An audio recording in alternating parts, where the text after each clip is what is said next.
For today's video, may quick tutorial tayo ngayon on how to convert Revi credit to GCash or how to convert Revi credit to GCash.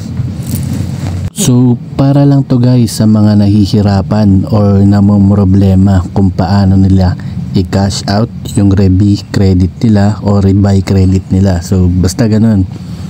So dito sa tindahan namin, nag-accept kami or nagka-cash out kami ng Revi credit cash out. So kung wala kang mahanap na tindahan dyan sa lugar nyo, pwede nyo akong i-message dyan sa may Facebook account ko. Nandyan po sa baba ng comment section yung link ng Facebook account ko. Message nyo ako guys kung nahihirapan kayo mag cash out ng Revi credit or Revi credit nyo. So ganito po, ituturo ko po sa inyo kung paano kami mag cash out dito sa tindahan namin ng credit sa Revi or Revi credit. So ituturo ko lang sa inyo guys ng mabilis na mabilis. So ganito lang po guys namin pinaprocess or ganito lang yung procedure ng pag cash out namin ng Revi credit. So ayan guys, i-click nyo lang po yung QR scanner. Ayan po yung nasa baba, QR scan po yan, yung katabi po ng loan sa card. Ayan po nasa gitna. So i-scan ko lang yung QR code ng tindahan namin. So may kita nyo pay from app save. So wala po akong balance. So ilalagay ko po 4,000 and then yung pay for app save. So kiklik ko lang po yung Revi credit. So ayan sa taas.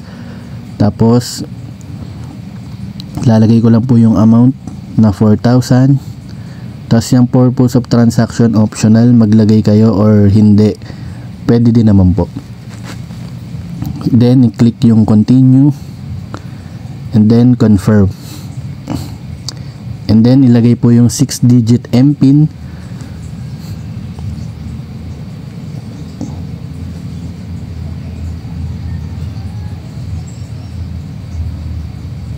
And then ayun po, your payment is successful.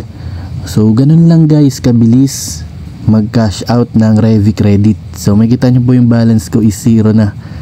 Ayan, 74. So ganun lang guys kabilis.